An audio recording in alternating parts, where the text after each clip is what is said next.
Hi ഡീസ്, good evening. പുതിയൊരു episode promo review വിശേഷങ്ങളിലേക്ക് എല്ലാ പേർക്കും സ്വാഗതം.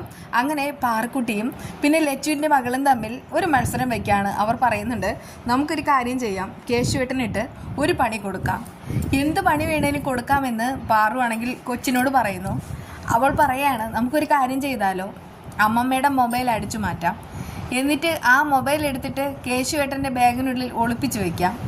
അങ്ങനെ ആകുമ്പോൾ കേശുവേട്ടനെ ആയിരിക്കും അമ്മമ്മ പറയുന്നത്. ഒടുവിൽ കേശുവേട്ടനെ അടിച്ച് പുറത്താക്കുകയും ചെയ്യും. കേശുവേട്ടന് അങ്ങനെ ഒരു പണിയാണ് നമ്മൾ കൊടുക്കേണ്ടത്.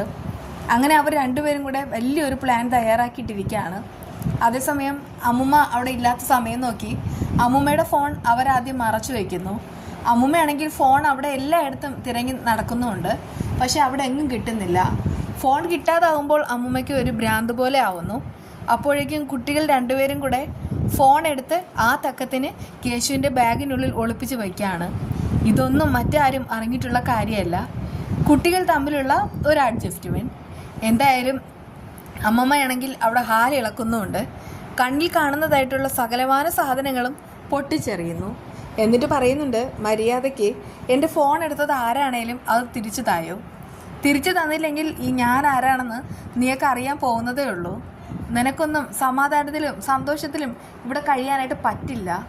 അത് കേട്ടിട്ട് അവർക്കൊക്കെ, അതായത് കൊച്ചു കുട്ടികൾ ഒഴിച്ച് ബാക്കി എല്ലാവർക്കും ഷോക്കാവുന്നുണ്ട്. അമ്മമ്മയുടെ ഫോൺ ആരാണോ എടുത്തത് അവർ തന്നെ അത് തിരിച്ചു കൊടുക്കണം എന്നൊക്കെ ഇങ്ങനെ അവിടെ നിൽക്കുന്ന ലച്ചു പറയുന്നുണ്ട്. കനകാൻറ്റി പറയുന്നുണ്ട്, ഞാനൊന്നും ഫോൺ എടുത്തിട്ടില്ല. അവിടെ നിൽക്കുന്ന ഓരോരുത്തരായിട്ട് പറയുന്നു, പക്ഷെ കേശുവും എടുത്തില്ലെന്നാണ് പറയുന്നത്. കേശു സത്യത്തിൽ ഇക്കാര്യം അറിഞ്ഞിട്ടേ ഇല്ല. എന്നാൽ അവിടെ നിൽക്കുന്ന പാറക്കുട്ടിയും കുഞ്ഞും കൂടെ അങ്ങോട്ടും ഇങ്ങോട്ടും നോക്കിയിട്ട് അവർ രണ്ടുപേരും ഓരോരോ ആക്ഷൻ കാണിക്കുന്നു. എന്തായാലും അമ്മമ്മയോട് പറയേണ്ട സമയമായെന്ന് കണ്ണെടുത്ത് കാണിക്കുകയാണ് പാറു. അപ്പോഴേക്കും ഈ ലച്ചുവിൻ്റെ മകൾ പറയുന്നുണ്ട്, സത്യത്തിൽ അമ്മമ്മയുടെ ഫോൺ എടുത്തത് ആരാണെന്ന് എനിക്കറിയാം. ആരാണെന്ന് പറയട്ടെ, അത് ഈ കേശു അവനാ. ഞാനത് കണ്ടുകൊണ്ട് നിൽക്കുന്നു. അത് കേട്ട് കേശു അത് അമ്പരം നിൽക്കുന്നു. എന്നിട്ട് പറയുന്നുണ്ട്, ഞാൻ ഫോൺ എടുത്തെന്നോ, കള്ളത്തരം പറയുന്നോ, ഞാൻ ഫോൺ എടുത്തിട്ടേ ഇല്ല. അല്ലെങ്കിൽ തന്നെ എനിക്കെന്തിനാ അമ്മമ്മയുടെ ഫോൺ, അതിനേക്കാളും കൂടിയ വിലപിടിപ്പുള്ള ഫോണാണ് എൻ്റെ കയ്യിലുള്ളത്. അങ്ങനെയുള്ള ഞാൻ ഒരിക്കലും അമ്മമ്മയുടെ ഫോൺ എടുക്കില്ല. ഇത് വെറുതെ കുട്ടിത്തേവാങ്ക് പറയുന്നതാണ്, നമ്മളെ തമ്മിൽ അടുപ്പിക്കാൻ. ഞാനിതൊന്നും സമ്മതിച്ച് തരികയില്ല. എങ്കിൽ പിന്നെ നമുക്കൊരു കാര്യം ചെയ്യാം, കേശുമാവിൻ്റെ റൂം ഒന്ന് ചെക്ക് ചെയ്താലൊന്ന് ലച്ചു ചോദിക്കുന്നു.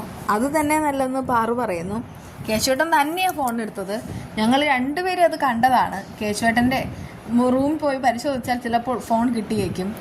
അത് കേട്ട് കേശുവിന് ഭയങ്കരമായിട്ട് ഷോക്കാവുകയാണ്. എന്നിട്ട് അവൻ പറയുന്നുണ്ട്, ഞാൻ ഫോൺ എടുത്തിട്ടില്ല, അതുകൊണ്ട് തന്നെ എൻ്റെ ബാഗ് വന്ന് തപ്പിപ്പിടിക്കുന്നതിൽ എനിക്കൊരു പ്രശ്നവുമില്ല. എന്തായാലും അവരെല്ലാവരും ഈ കേശുവിൻ്റെ ബാഗും തപ്പി നേരെ റൂമിലേക്ക് പോകുന്നുമുണ്ട്.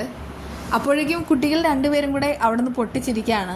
കാരണം അവർ കേശുവിന് വലിയൊരു പണി കൊടുത്തിട്ടാണ് അവിടെ ചിരിക്കുന്നത്. എന്തായാലും അമ്മമ്മ നാളെ കേശുവിൻ്റെ ബാഗിൽ നിന്ന് ഫോൺ കണ്ടെടുക്കും. അതോടുകൂടെ ആ കേശുവിൻ്റെ കാര്യത്തിൽ അമ്മമ്മ ഒരു തീരുമാനമാക്കുകയും ചെയ്യും. ഇതൊക്കെയാണ് വിശേഷങ്ങൾ. ബാക്കി വിശേഷമായി വീണ്ടും കാണാം. Bye bye.